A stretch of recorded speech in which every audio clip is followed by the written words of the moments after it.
Hello everyone and welcome back to another new Essential Album video. We're now on week 23 and this week we're taking a look at Riot by Paramore.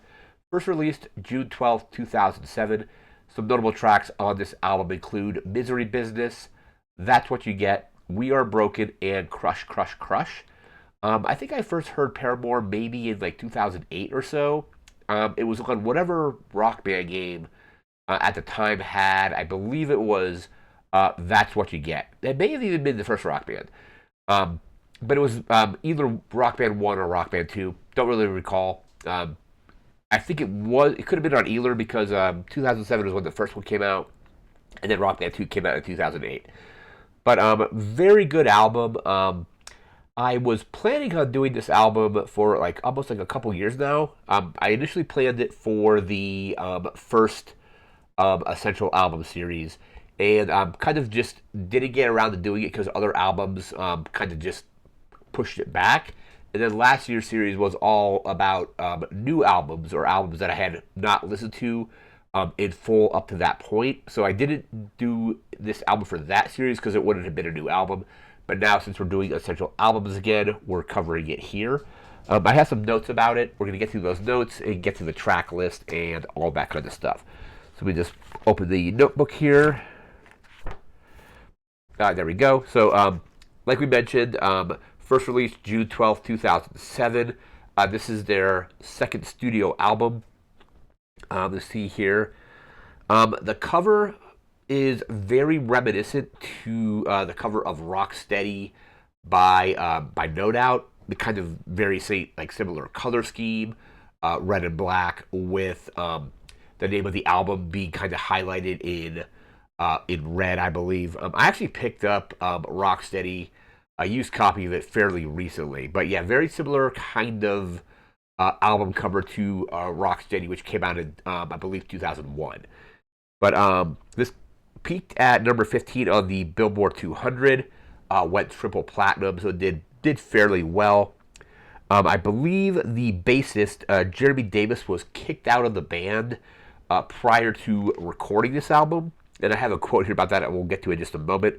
But he was kicked out, and then Josh and Zach Farrow basically wanted to bring in a different guitarist. They wanted to bring in Taylor York. But Haley Williams kind of insisted on, let me see, Jeremy Davis getting reinstated. So Jeremy Davis did eventually get reinstated, and I believe they ended up still using Taylor York, but only as a touring guitarist. Let me actually pull up this quote really quick. So the quote was, according to one of the Pharaohs, I think it was Josh, said something about that Jeremy Davis was let go for, quote, his lack of work ethic and participation in things that the rest of the band didn't agree with. So got kicked out, but then also was essentially kind of overruled by Haley Williams, the kind of the front woman of the band and kind of like the face of the band, so to speak. So ended up getting reinstated. See here, there is a quote here from Haley Williams as well about the kind of title of the album. Let me bring that one up. She said they were going through various, quote, thoughts and emotions were coming, or the quote was, quote, thoughts and emotions were coming out so fast that we couldn't control them. And then she kind of likened the kind of process to that of a riot. And that's how the album got its name. Apparently there's one of the singles off this track, or off this album, Misery Business. They did not play live for a while. I think they took it out of their rotation in 2018.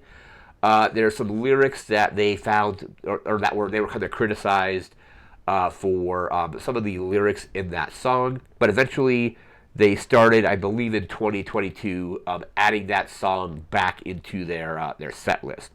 I think they played here. I think it was 2022, maybe it was 2023. I didn't get to go to it. Kind of regret not going, but also at the time, the only seats that were somewhat reasonably priced were all like side view, like nosebleeds. So I ended up not going to it.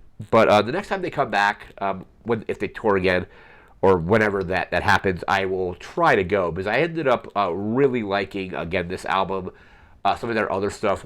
A coworker of mine told me about. I think the album was called After Laughter, and it's a little bit more recent than this one, but it's a completely different like genre to them. It's more like almost like 80s like pop rock, like synthwave almost. So yeah, After Laughter is a very good album, and it completely goes kind of in the complete opposite direction of their stuff that they're more known for, which is more like rock alternative, kind of like a little bit of pop punk stuff like that. So definitely kind of in the rock realm. This one is, but like kind of like a little bit of alternative, a little bit of like a little bit of punk, a little bit of pop rock. So it kind of fits that kind of vibe. I think some people when they talk about this album, they kind of liken it to like something from like Avril Lavigne. Lavigne, I think I'm probably pronouncing that correctly. But yeah, we have that. We have some reviews here for the album. We'll get to those, and then we'll get to our track listing. We pull up the reviews. Some decent reviews, some a little bit more in the middle.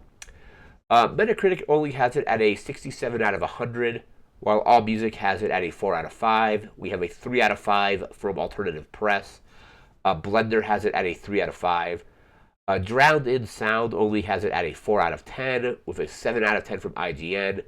NME has it at a 5.5 out of 10, or sorry, not a 5.5, a 5 out of 10.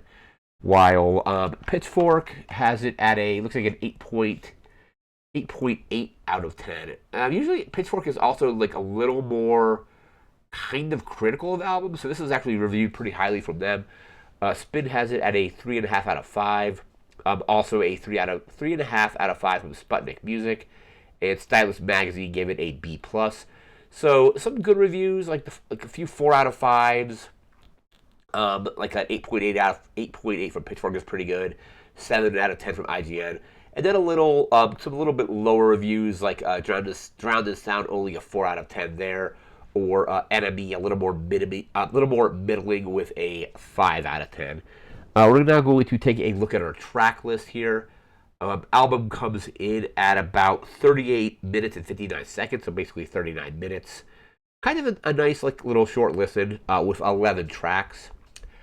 Track 1 is For a Pessimist, I'm Pretty Optimistic.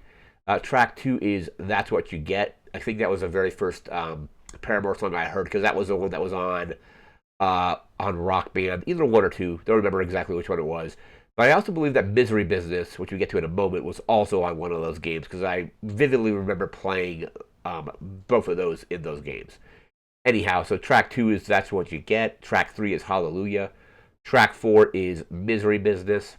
Track 5 is When It Rains. Track 6 is Let the Flames Begin. Track 7 is Miracle. Track 8 is Crush, Crush, Crush. Track 9 is We Are Broken. Track 10 is Fences. And then rounding the album out is Bored for This at track 11. So 11 tracks, like 30, basically 39 minutes, let's just call it that. And overall, a very just solid album. Very kind of like good, like alternative rock, pop rock album.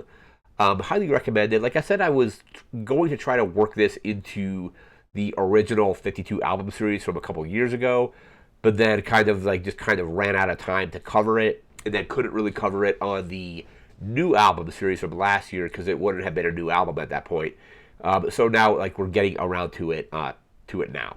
But that is going to do it for this video. We'll be back in a week with a whole new essential album, I should say. Not sure what that's going to be just yet, but we'll be back in a week with that. So remember to like, comment, share, and subscribe.